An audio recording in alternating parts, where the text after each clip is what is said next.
Bismillahirrahmanirrahim. Alhamdulillahi rabbil alamin.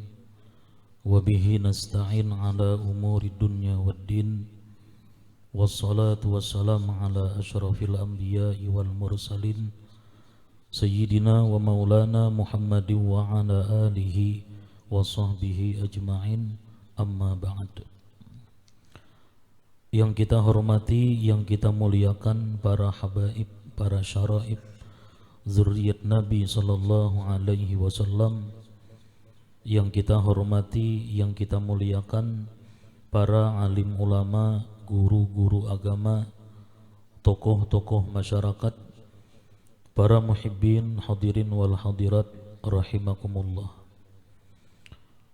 Pertama-tama dan yang utama kita panjatkan puji dan syukur yang tidak terhingga kehadirat Allah Subhanahu wa Ta'ala yang telah memberikan berbagai macam nikmat dan anugerah kepada kita, terutama nikmat taufik, hidayah dan inayah, sehingga kita pada malam hari ini dapat berkumpul kembali di majlis yang penuh berkah dan rahmat ini.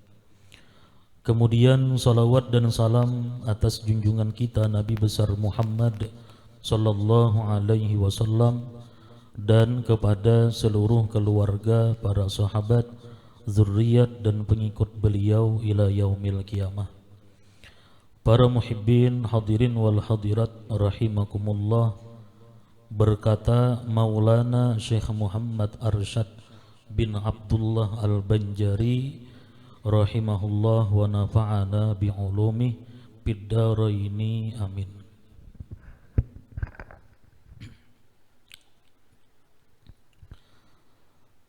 Kemudian soal,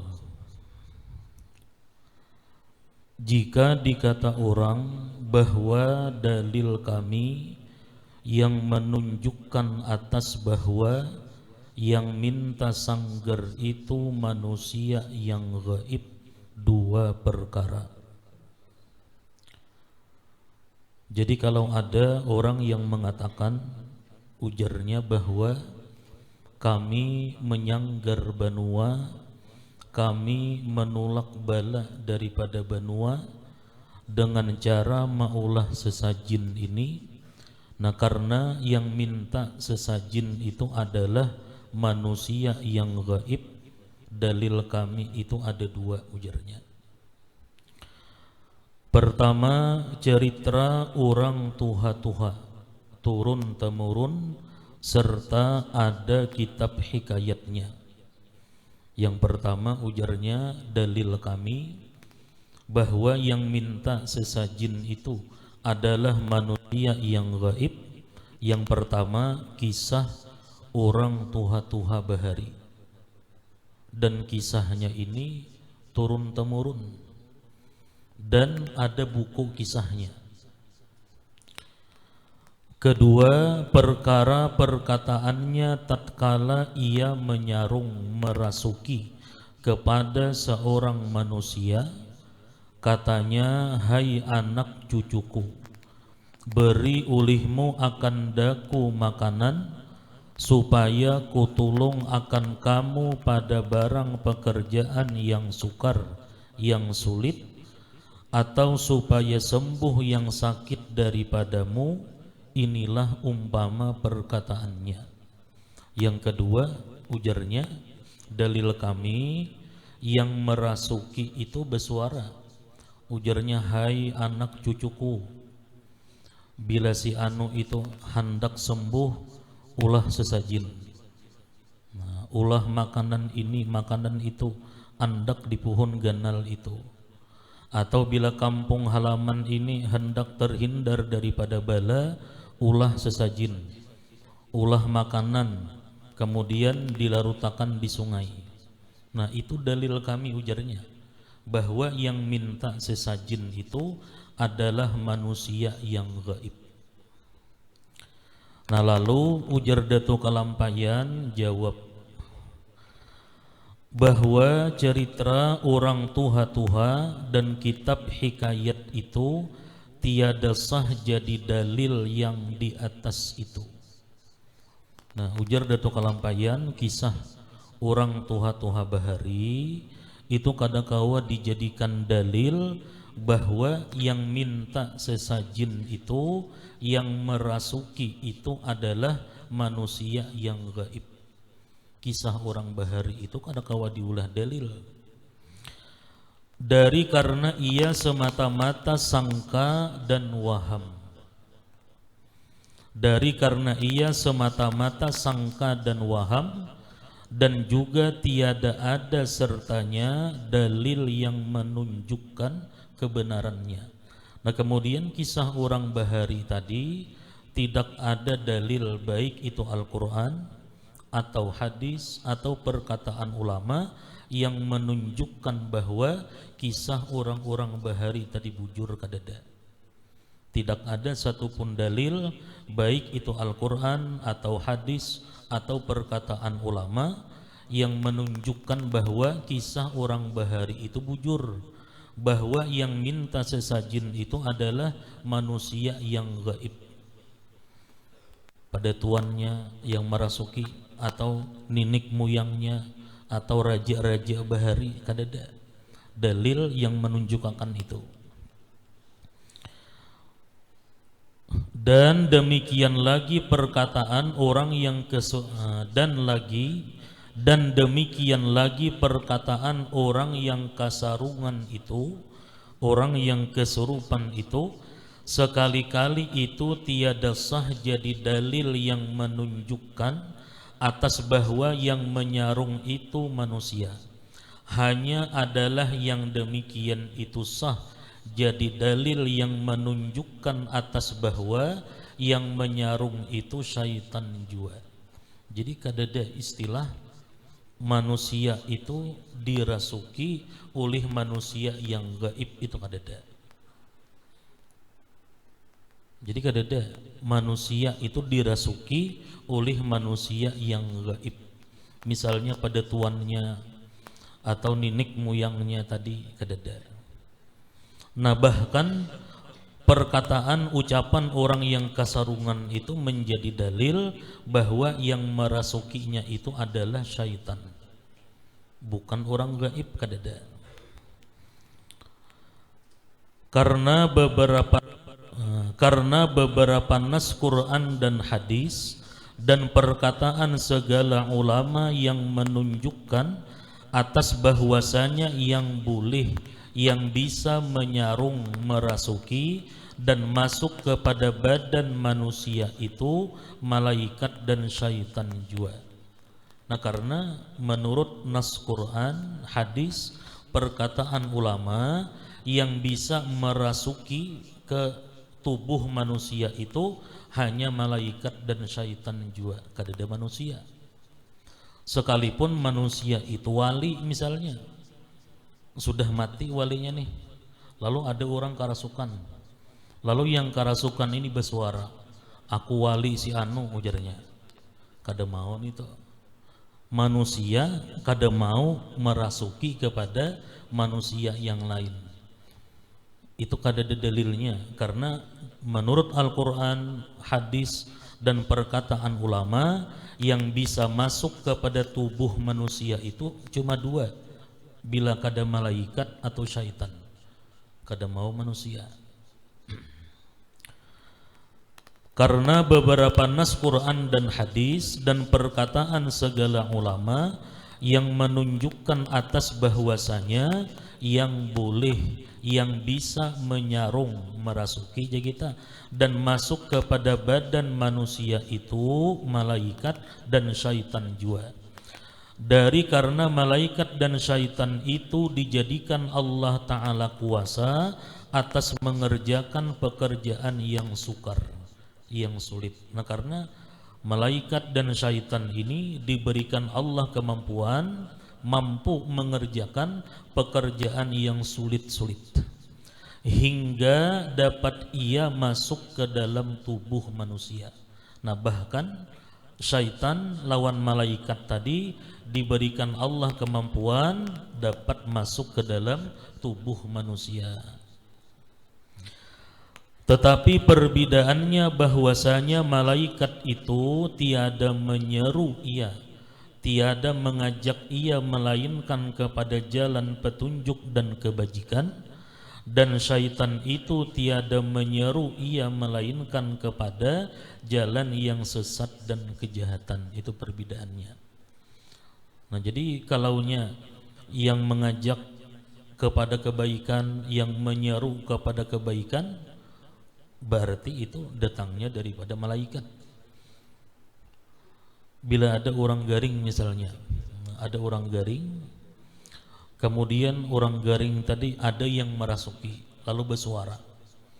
Ujarnya, bila si Fulan hendak sembuh daripada sakitnya, ujarnya kumpul orang kampung, kemudian baca doa selamat, kemudian beri makani orang kampung tadi.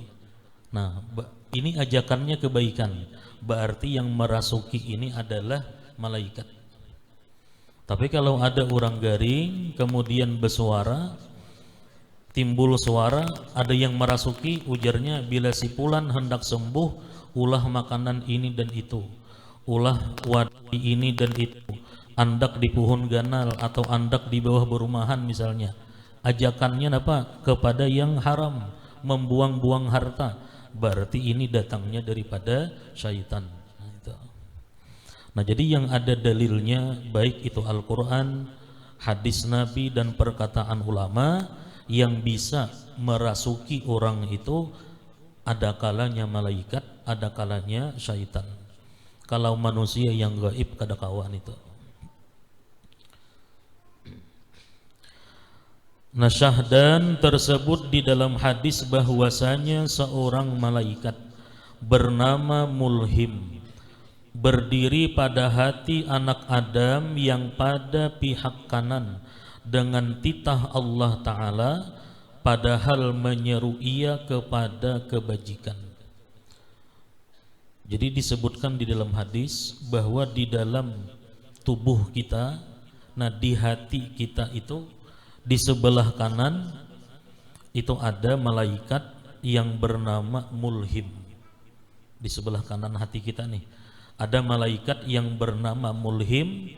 Dengan perintah Allah, malaikat Mulhim tadi mengajak kita untuk melakukan kebaikan.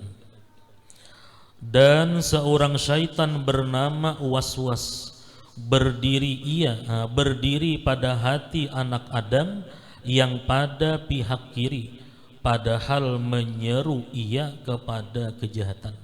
Nah, kemudian di hati kita di bagian kiri itu ada syaitan yang bernama Waswas. Nah, syaitan inilah yang mengajak kita, yang menyeru kita untuk melakukan kejahatan. Nah, itu ada hadisnya. Kalau manusia yang gaib tadi gak ada. Maka segala khawatir, geritik-geritik kebajikan datang daripada pihak seru Mulhim, dan dinamai serunya itu ilham. Nah, jadi geritik-geritik untuk melakukan kebaikan, nah itu datangnya dari malaikat Mulhim tadi. Nah, seruannya, ajakannya itu disebut dengan ilham. Dan segala khawatir geritik kejahatan itu datang daripada pihak seru Waswas, dan dinamai serunya itu waswasah. Nah, kemudian apabila ada geritik hati untuk melakukan maksiat, melakukan kejahatan, itu datangnya daripada syaitan yang bernama Waswas tadi. Andaknya di sebelah kiri hati kita, dan ajakannya, seruannya itu disebut dengan waswasah. Maka apabila menyebut seorang manusia akan zikrullah, terkhanaslah syaitan itu. Yakni maksud terkhanas itu mundur dan nyahlah, pergilah ia daripada hatinya. Nah, syaitan yang ada di sebelah kiri hati kita tadi, apabila kita zikir, ingat kepada Allah, maka syaitan yang bernama Waswas tadi akan pergi. Dan apabila lalai ia daripada menyebut dia zikrullah, maka datang pula ia syaitan tadi. Tapi begitu kita kada ingat lagi, kada berzikir lawan Allah, syaitan tadi datang pulangnya. Yaitulah mafhum firman Allah Ta'ala, min syarril waswasil khannas allazi yuwaswisu fi sudurin nas, yakni berlindung aku dengan dia daripada kejahatan syaitan yang bernama waswas, mundur dan nyahlah ia apabila disebut zikrullah. Ialah yang memberi waswas di dalam hati segala manusia. Demikianlah yang disebutkan oleh Imam Ghazali di dalam kitab Minhajul Abidin dan lainnya. Nah, jadi para ulama kita menjelaskan tentang perbedaan apakah geritik hati itu datangnya daripada syaitan atau datangnya daripada nafsu ammarah. Nah, karena nafsu ammarah ini sama dengan syaitan, selalu mengajak kepada perbuatan jahat. Nah, kayak apa kita caranya mengetahui timbul di hati ada geritik untuk melakukan maksiat? Apakah ini datangnya daripada syaitan yang bernama waswas tadi, atau geritik hati ini datangnya daripada nafsu? Nah, ujar para ulama bahwa berzikir. Jadi bila ada dalam hati geritik hendak melakukan kejahatan, bawa berzikir. La ilaha illallah, baca la ilaha illallah 50 kali kah atau 33 kali kah? Nah, apabila geritik hati untuk melakukan kejahatan tadi lemah, kandur, atau bahkan hilang, nah berarti geritik hati itu datangnya daripada syaitan. Karena syaitan tadi apabila kita berzikir kepada Allah, syaitan itu akan pergi. Tapi bila di hati ada geritik melakukan kejahatan, kita bawa berzikir, kada mau hilang. Bahkan bertambah kuat misalnya untuk melakukan kejahatan tadi. Nah, ini tandanya berarti datang daripada nafsu ammarah kita, bukan daripada syaitan. Jangannya dari syaitan, kita berzikir, hilang itu. Nah, kalau nyadiri nafsu, kita berzikir, geritik itu kada hilang. Nah, kalau ajakan tadi datangnya daripada nafsu ammarah, kada ada jalan lain selain daripada jihadun nafsi, melawan nafsu tadi. Nah, kemudian soal, jika berkata seorang bahwasanya yang kami sanggar dan yang kami beri pesilih itu sebenar-benarnya syaitan jua. Jadi ujarnya, kami membuang sial, kami menyanggar benua dengan cara maulah sesajin. Memang ujarnya, yang kami beri sesajin itu memang syaitan jua, ujarnya, memang syaitan. Tetapi niat kami pada mengerjakan pekerjaan itu karena akan ubat jua. Nah, tapi ujarnya, kami maulah sesajin yang diberikan kepada syaitan tadi, kami niat berubat, gesan berubat. Atau kami niatkan syaitan itu seperti anjing.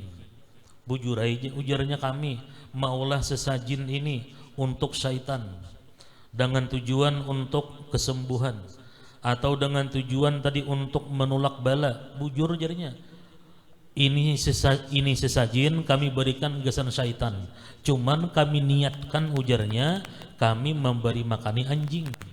Niat hati memberi makani anjing, maka kami beri akan dia syaitan makanan seperti memberi anjing. Dan telah termaklum, telah diketahui, ujarnya, bahwasanya berubat dan memberi makan anjing itu pekerjaan harus, pekerjaan boleh, tiada haram di dalamnya. Dan demikian itulah sanggar dan pesilih apabila diniatkan dengan niat yang tersebut itu. Kan ujarnya, orang berubat boleh, orang memberi makani anjing boleh. Jadi ujarnya kami maulah sesajin ini yang diberikan kepada syaitan untuk tujuan berubat. Atau ujarnya kami memberi makan syaitan tapi niatnya memberi makani anjing. Lalu ujar Datuk Kalampayan jawab bahwa niat yang demikian itu sekali-kali tiada memberi faidah. Niat yang macam itu kadang memberi faidah apa-apa. Karena tiada menghilangkan haram tabzir dan mengikut syaitan dan haram bid'ah. Karena niat yang macam tadi itu kadang menghilangkan hukum haram membuang-buang harta. Kadang menghilangkan hukum haram mengikut syaitan dan melakukan perkara bid'ah. Karena sudah haram berdahulu bang. Kan membuang-buang harta, mubazir itu hukumnya haram. Pekerjaan yang diharamkan oleh Allah sekalipun diniatkan dengan niat yang baik, maka niat yang baik itu kadang bisa memberikan bekas apa-apa, kadang memberikan pengaruh. Kan ada di dalam kitab Risalatul Muawanah tuh. Jadi niat yang baik itu kadang memberi pengaruh pada pekerjaan-pekerjaan yang diharamkan. Di kitab itu dicontohkan ada orang menggibah. Ada orang menggibah di hadapan kita. Lalu kita ini kadang berjauh atau kita kadang menagur dengan niat amun ku tagur orang menggibah ini tersinggung kainainya. Amun ku tinggalkan berjauh tersinggung kainainya sakit hati. Jadi dengarakanai orang menggibah nih dengan tujuan menyenangkan hatinya. Nah maka niat kita yang baik itu tetap kadang menghilangkan haram mendengarkan orang menggibah. Tetap haram itu. Nah, sama macam tadi. Nah jadi ujar Sidin karena tiada menghilangkan haram tabzir dan mengikut syaitan dan haram bid'ah. Maka banding kias yang demikian itu seperti orang yang membunuh orang dengan tiada sebenarnya, maksudnya membunuh orang tanpa alasan yang dibenarkan serta diniatkannya membunuh tikus. Sama itu. Ini orang ini memberi makan syaitan, nah maulah sesajin diberikan kesan syaitan, tapi niatnya memberi makani anjing. Sama dengan orang yang membunuh orang lain tapi niatnya membunuh tikus. Ada orang lain salah kada apa kada dibunuhnya, ujarnya aku niat membunuh tikus. Itu niat membunuh tikus itu kadang menghilangkan hukum haram, menghilangkan nyawa orang lain tadi. Sama tuh.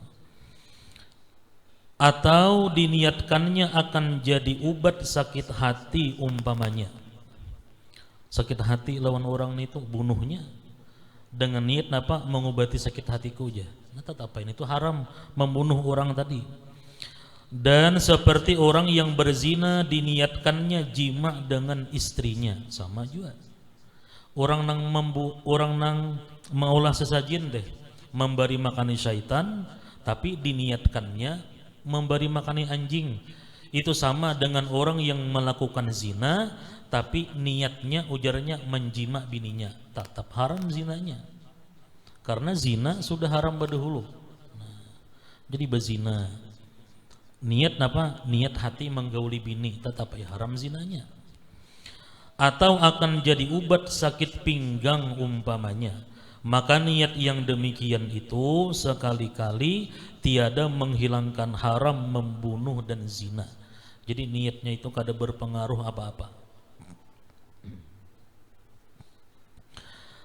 Sebagai lagi perkataannya kami beri makanan akan syaitan itu seperti memberi anjing, yaitu semata-mata dusta jua, tiada bersamaan yang di dalam hatinya dengan perkataan lidahnya. Dan juga ujar Datuk Kalampayan, ucapannya kami memberi makan syaitan itu sama lawan memberi makan anjing, itu dusta jasidin, kada bujur. Jadi apa yang artinya, apa yang ada di dalam hati itu kada sama lawan yang diucapkannya dan diperbuatnya, kada sesuai, itu dusta. Sebagai lagi perkataan ini beri makanan, sebagai lagi perkataannya kami beri makanan akan syaitan itu seperti memberi anjing, ujarnya. Nah, yaitu semata-mata dusta jua, tiada bersamaan yang di dalam hatinya dengan perkataan lidahnya. Adalah hatinya menghormati dan memuliakan akan syaitan dengan dalil diperbuatnya bagi syaitan itu beberapa bagai macam makanan-makanan yang indah-indah dan tiada diberikannya disisai dan lepas. Lepas itu bebas tanpa syarat, serta diantarkannya kepada tempatnya dengan beberapa kelengkapan dan perhiasan. Nah, kemudian makanan tadi dihiasi lengkap makanannya. Napa nang disuruh syaitan tadi untuk disiapakannya, dan beberapa pekerjaan yang menunjukkan atas menghormati dan memuliakan syaitan jua adanya. Pikirkan olehmu hai sekalian ikhwan yang akil yang berakal, tiadalah seperti demikian itu memberi makan anjing.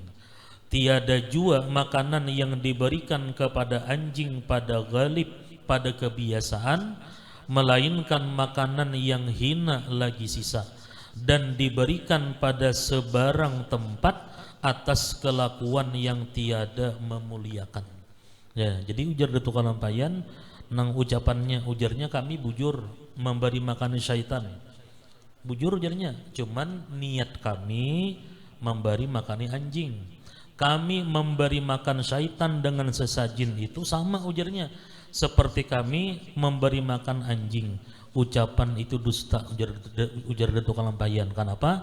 Kada sesuai apa yang di dalam hatinya dengan ucapannya. Buktinya perlakuannya beda. Ketika memberi makan syaitan luar biasa istimewanya, makanannya kada boleh makanan yang sisa. Kemudian pulang harus diandak di tempat tertentu. Misalnya disuruh di pohon ganal, mesti di situ. Atau dilerutakan di sungai, mesti di situ. Amun syaitan tadi betagih 10 macam wadai, ke 10-nya diulahkan. Nah, sedangkan kita memberi makan anjing adalah macam itu, kadada pembarang aja. Makan makanan sisa nang dijulung ke anjing. Kemudian di manakah kita mengandak? Hendak di belakang rumah kah? Hendak di muka rumah kah? Di samping rumah kah? Di manakah? Kada betantu tempatnya. Nah, jadi cara kita memberi makan itu beda. Nah, jadi kada sama. Jadi dusta ujar Datuk Kalampayan. Kalau orang itu memberi makan syaitan dengan maulahkan sesajin bepadah, sama seperti memberi makan anjing, itu dusta Jasidin. Kada sesuai apa nang di dalam hatinya lawan pekerjaannya nang diucapkan itu kada sesuai. Sebagai lagi sanggar dan pesilih itu sekali-kali tiada patut dinamai ubat pada adat. Istimewa pula apakan lagi, artinya lebih-lebih lagi pada syara. Nah, kemudian ditambah ujar Datuk Kalampayan, membuang sial, menolak bala dengan cara maulah sesajin itu kadakawa dipadahakan ubat nito. Kadakawa dipadahakan ubat baik menurut adat apakan lagi menurut agama. Ada orang garing baubat, pakai apa aja ubatnya? Maulah sesajin. Maulah sesajin itu lain ubat. Nah, kenapa? Hanya yang dinamai ubat pada adat, yaitu barang yang digunakan pada badan orang yang diubati dengan dimakannya atau diminumnya atau dibedakkan atau disemburkan atau barang sebagainya, serta memeliharakan yang patut pada tabiat badan orang yang diubati pada dinginnya atau hangatnya. Yang namanya ubat menurut adat itu napa sesuatu nang diminum, nang dikasayakan, dibedak, atau sesuatu nang diuliskan pada tubuh orang nang sakit. Kemudian melihati sikun orang nang garing. Bila orang nang garing ini mariap dingin, oh ini ubatnya. Bila orang nang garing ini panas, ini ubatnya. Kada sembarang ubat. Amun sesajin ini nang kaya apakah garingnya sesajin di bang? Nah itu lain ubat. Jadi baik menurut syara, baik menurut adat, apakan lagi menurut agama, sesajin itu lain ubat, itu lain ubat. Jadi sesuai dengan anjuran Nabi, sesuai dengan anjuran agama kita, bilanya kita garing disuruh Nabi berubat kita. Tadawu ibadallah, berubatlah aja Nabi, wahai hamba-hamba Allah. Jangan bilanya garing datang ke dukun, disuruh dukun maulah sesajin dengan tujuan berubat, itu kada ada hubungannya. Kada ada hubungannya. Nah, jadi intinya berbagai macam alasan, semuaan ditulak alasan itu oleh Datuk Alambayan. Intinya apa? Kadada satu alasan pun yang membolehkan kita untuk maulah sesajin itu intinya. Kan macam-macam tadi soal berapa minggu sudah kan semuaan ditulak. Intinya apa? Kita kada usah maulah, kada usah melakukan apa yang diminta oleh syaitan tadi, kada usah. Nah jadi bilanya ada orang garing kemudian karasukan batagih macam-macam makanan diandak di pohon itu dibawa berumahan, kada usah dihakuni. Nah sekurang-kurangnya itu haram hukumnya, karena membuang-buang harta. Bila menganggap boleh, nah jatuh kepada kekafiran semalam. Kenapa? Karena menghalalkan yang diharamkan oleh Allah itu. Nah jadi jangan. Nah kemudian selanjutnya kaina syahadan ila hadratin Nabiil Mustafa Rasulullah sallallahu alaihi wasallam. Al-Fatihah.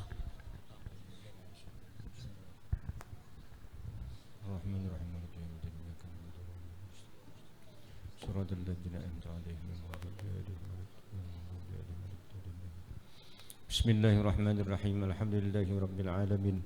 حمدا يوفي نعمه ويكافي مزيده يا ربنا لك الحمد كما ينبغي لجلال وجهك الكريم وعظيم سلطانك. اللهم صل وسلم على سيدنا محمد في الأولين وصل وسلم على سيدنا محمد في الآخرين وصل وسلم على سيدنا محمد في النبيين وصل وسلم على سيدنا محمد في المرسلين وصل وسلم على سيدنا محمد في كل وقت وحين وصل وسلم على سيدنا محمد في الملأ الأعلى إلى يوم الدين. Allahumma inna nastafizuka wa nastaudiuka adyanana wa amrana wa ahlana wa awlana wa amlana min kulli binati wa mahanti wa wazir. Innaka ala kulli syai'in qadir. Allahumma jammilna bil afiyah was salamah wa haqiqna bit taqwa wal istiqamah wa a'izna min mujibatin nadamah innaka sami'ud du'a. Allahumma ighfir lana wa li walidina wa li awladina wa li masyayikhina wa li ikhwanina fina wa li ashabina wa ahbabina wa liman ahabbana fik wa liman ahsana ilaina wa lil mu'minina wal mu'minat warzuqna kamalal mutaba'ati lahu zahiran wa batinan bi afiyatin wa salamatin bi rahmatika ya arhamar rahimin. Wa sallallahu ala sayyidina Muhammadin wa ala alihi wa sahbihi wa sallam. Alhamdulillahi rabbil alamin. Taqabbalallahu minkum.